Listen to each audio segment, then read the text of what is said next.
போட்டோம்னா அவ்வளோதாங்க. பார்க்கும்போதே சாப்பிடணும்னு ஆசையாக இருக்கும். மாங்காய் ஊறுகாய்க்கு ஒரு க்ளோஸ்அப். வா, ஹாய், ஹலோ, வணக்கம், வெல்கம் டு புவன் ஆஸ்கைமன். இப்போ வந்து ஒரு சீசனல் வீடியோ ஒன்று பார்க்கலாம்.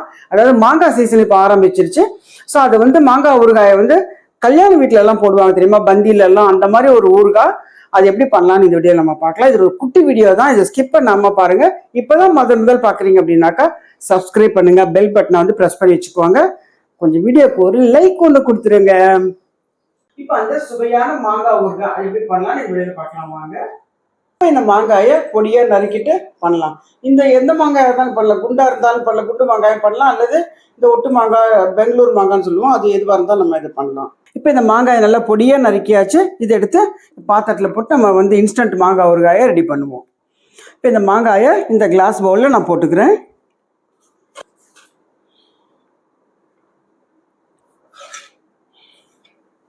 இப்போ இந்த மாங்காய்க்கு வேணுங்கிறத போடலாம். இப்போ நான் இது கல் உப்பு போடுறேன். இந்த பாருங்க, இவ்வளோ கல் உப்பு. இந்த கல் உப்பு நல்லா கரைஞ்சிரும், அதனால பயம் இல்லை. கல் உப்பே போடலாம், டேஸ்ட்டாக இருக்கும். இப்போ இதுக்கு வெறும் பிளெயின் ரெட் சில்லி பவுடர் ஒரு 2 ஸ்பூன் அளவுக்கு போடலாம். ஏன்னா இது வந்து புளிப்பாக இருக்கும் மாங்காய், அதனால கொஞ்சம் காரம் போட்டால் தான் அந்த புளிப்பு எடுக்கும். கொஞ்சம் வெந்தயப்பொடி, நான் எப்போதுமே வெந்தயப்பொடியெலாம் வீட்டில் பண்ணி வச்சுருப்பேன். இது வந்து குட்டி கரண்டி, அதனால் ஒரு 1/2 ஸ்பூன் வரும். பெரிய ஸ்பூன்னா 1/2 ஸ்பூன் வரும். ஸோ இது குட்டி கரண்டிங்கிறதுனால இது ஒன்று போடுறேன். வெந்தயம் வந்து ரொம்ப நல்லது, வாசனை பயங்கரமாக இருக்கும். நம்ம எல்லா ஊறுகாய்க்கும் நம்ம வெந்தயம் போடுவோம். இதை நான் வந்து இந்த வீட்டிலே பண்ணி வச்சுக்கிற பெருங்காயப்பொடி இது. இதிலேருந்து கொஞ்சம் பெருங்காயப்பொடி, அவ்வளோதான். ரொம்ப சிம்பிளாக ஈஸியாக பண்ணுற ஒரு மாங்காய் தான். இப்போ சீசனில் வந்து நம்ம இந்த மாதிரி பண்ணி வச்சிட்டோம்னா 4 நாள் 5 நாளைக்கு வந்து நல்லாயிருக்கும். ஃப்ரிட்ஜில் தான் வைக்கணும். வெளியில் வச்சிங்கன்னா 1 நாள் 2 நாள் இருக்கும். இப்போ இதில் கல் உப்பு, வரட்டு மிளகாய் பொடி, அப்புறம் கொஞ்சம் வெந்தயப்பொடி, கொஞ்சம் பெருங்காயப்பொடி அது போட்டிருக்கோம். உப்பு வந்து கல் உப்பு போட்டிருக்கோம். இது அந்த மாதிரி நல்லா வந்து குலுக்கி விட்டுடுங்க. குலுக்கி விட்டுட்டு இதில் வெறும் நல்லெண்ணெயில் கடுகு தாளிச்சா போகிறோம், வேறு எதுவும் இல்லை. நல்லெண்ணெயில் கடுகு, அவ்வளோதான். இந்த சீசனில் பண்ணி வச்சுக்கிட்டோம்னா ரொம்ப டேஸ்ட்டாக இருக்கும். தயிர் சாதத்துக்கு கேட்கவே வேண்டாம். இது வந்து கல்யாண வீடுகள் எல்லாம் பண்ணுற மாதிரி ஒரு மாங்காய் ஊறுகாய் தான் இது. ஆக்சுவலாக இது வந்து நல்லா ஊறினதுக்கப்புறம் கடுகு தாளித்தாலும் நல்லாயிருக்கும். நான் வந்து இப்போவே வந்து கடுகு இதில் போட்டு காமிச்சிடுறேன். ஒரு ஹாஃப் டே ஊறினதுக்கப்புறம் திரும்ப நான் வீடியோ எடுத்து நான் போடுறேன் இதை. அவ்வளோதான். இதில் வெறும் கடுகு தான், வேறு எதுவுமே இல்லை. நல்லெண்ணெய் விட்டு கொஞ்சம் கடுகு தாளித்து கொட்டினா முடிஞ்சு போச்சு. இதுக்கு வந்து எண்ணெய் கூட ரொம்ப வேண்டாம். நம்ம வந்து ஒரு கொஞ்ச நாள் தான் இது வச்சுருப்போம், அதனால் எண்ணெய் கூட ரொம்ப தேவையில்லை. சும்மா அந்த வெளியில் வச்சிங்கன்னா 2 நாள் இருக்கும். இன்றைக்கி போட்டோன்னா நாளைக்கு வரைக்கும் இருக்கும். ஃப்ரிட்ஜில் வச்சுட்டிங்கன்னா ஒரு 5 நாள் வரைக்கும் வச்சு யூஸ் பண்ணலாம், அவ்வளோதான். அதுக்கு மேலே இது தாங்காது. உப்பு, மிளகா பொடி, கடுகு எல்லாமே கொஞ்சம் சேர்ந்தாப்புல இருக்குது. இன்னும் ஒரு 4 மணி நேரம் போச்சுன்னா நல்லா தண்ணி விட்டு இந்த நல்லா எல்லாமே சேர்ந்தாப்புல ஆகிடும். ரொம்ப டேஸ்ட்டாக இருக்கும் இந்த ஊறுகாய். இப்போ இதுக்கும் வந்து அடுப்பு தேவையில்லை, வெறும் கடுகு மட்டும்தான் தாளித்தோம் நம்ம அடுப்பில். மிச்சப்படி வெளியிலே வச்சு இந்த ஊறுகாய் பண்ணிக்கலாம். இதில் என்னென்னா ஓவராக நம்ம உப்பு, காரம், அது எண்ணெய் அதெல்லாம் இதில் போட வேண்டியதில்லை. அப்பப்போ போடுறதுனால கம்மியான எண்ணெய், கம்மியான உப்பு, காரத்தில் நம்ம இதை பண்ணி முடிச்சுடலாம்.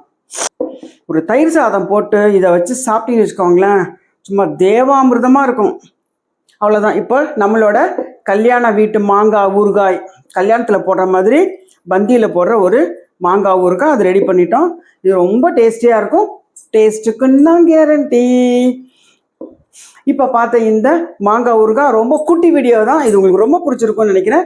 அவசியம் நீங்கள் அதை வந்து ஸ்கிப் பண்ணாமல் பாருங்கள். ஃப்ரெண்ட்ஸுக்கு, ரிலேட்டிவ்ஸ்க்கு ஷேர் பண்ணுங்கள். நீங்களும் பண்ணி பார்த்துட்டு உங்களோட கமெண்ட்ஸ் வந்து கமெண்ட்ஸ் பாக்ஸில் போடுங்க. இப்போ தான் வீடியோ முதல் பார்க்குறீங்க அப்படின்னா அவசியம் சப்ஸ்கிரைப் பண்ணுங்கள். இப்போ இந்த மாங்காய் ஊறுகாய் பொறுத்த மட்டும் ரொம்ப எண்ணெய், ரொம்ப உப்பு, காரம் அதெல்லாம் இல்லாமல் நம்ம அப்பப்போ பண்ணுறதுனால ஓரளவுக்கு மீடியமாக இருக்கும் இந்த ஊறுகாய்க்கு. ஸோ இது வந்து கொஞ்சம் சாப்பிட்றதுக்கு நல்லது தான். தயிர் சாதத்தில் வச்சு சாப்பிட்டீங்கன்னா செம்மையாக இருக்கும், அதிரி புதிரியாக இருக்கும். அது இந்த சம்மர் சீசனில் அந்த தயிர் சாதத்துக்கு போட்டு சாப்பிட்டோம்னா செம்ம டேஸ்ட்டாக இருக்கும். இப்போ ஒரு க்ளோஸ்அப் வியூ இந்த மாங்காய் ஊறுகாய். வா, சூப்பர். கல்யாண மாங்காய், இன்ஸ்டன்ட் மாங்காய் ஊறுகாய், கல்யாண வீட்டு பந்தி மாங்காய் ஊறுகாய் அது வந்து ரெடி ஆயிடுச்சு பாருங்க. ஒரு ஹாஃப் டே ஆச்சுன்னா அது நல்லா சேர்ந்தாப்புல வந்துடும். எப்படி இருக்கு பாருங்க, அப்படியே பார்க்கறதுக்கே செமையாக இருக்கு. அவ்வளோ டேஸ்டியாக இருக்கும். மாதா ஊட்டாத சோற மாங்காய் ஊட்டும் அப்படின்னு அந்த காலத்தில் ஒரு பழமொழி சொல்லுவாங்க. மாங்காய் எந்த விதத்தில் சமைச்சாலுமே அது வந்து பயங்கர டேஸ்டி ஆகிடும். சாப்பாடு வந்து நம்ம சாப்பிடும்போது நல்லாவே சாப்பிட்லாம். மாங்காய் இருந்ததுன்னா சாம்பாரில் போட்டாலும் நல்லாயிருக்கும். அதே மாதிரி ஊறுகாயும் நல்லாயிருக்கும். ஆவக்காய் போட்டாலும் நல்லாயிருக்கும். எது பண்ணாலுமே நல்லாயிருக்கும். இப்போ தயிர் சாதத்துக்குள்ள சாப்பிட்டோம்னா செமையாக இருக்கும். இப்போ இந்த மாங்காய் ஊறுகாய்க்கு இந்த மாதிரி அருமையான ஒரு தயிர் சாதம் ரெடி பண்ணிட்டு அது என்ன பண்ணணும், நடுவில் கொஞ்சம் குழி போடணும். குழியை போட்டுட்டு அதுக்குள்ளே வந்து நம்ம இந்த மாங்காய் ஊறுகாயை போடணும். வருங்க இப்படி போட்டோம்னா அவ்வளோதாங்க. பார்க்கும்போதே சாப்பிடணும்னு ஆசையாக இருக்கும். அந்த பள்ளத்துக்குள்ளே போட்டோம்னா நம்ம சாப்பிடுறது என்ன பண்ணணும், இங்கேருந்து சாதத்தை எடுத்துன்னு போய் கொஞ்சம் ஊறுகாயத்தை இங்கேருந்து எடுத்துன்னு போய் சாதத்தை ஊறுகாயை வச்சு சாப்பிட்ணும். அவ்வளோதான், அருமையாக இருக்கும். இப்போ இந்த இன்ஸ்டன்ட் மாங்காய் தயிர் சாதத்துக்கு போட்டாச்சு. அவ்வளோதான். இந்த டேஸ்ட் அடிச்சுக்கிறதுக்கு வேறு எதுவுமே இருக்காது. அவ்வளோ டேஸ்ட்டாக இருக்கும். இந்த சம்மரில் என்ஜாய் பண்ணி சாப்பிட்லாம் நம்ம. இப்போ பாருங்கள், நம்மளோட இன்ஸ்டன்ட் மாங்காய் ஊறுகாயும் தயிர் சாதத்துக்கு செம்மையாக இருக்கும் பாருங்கள். அடுத்த வீடியோவில் சந்திப்போம். நன்றி, வணக்கம்.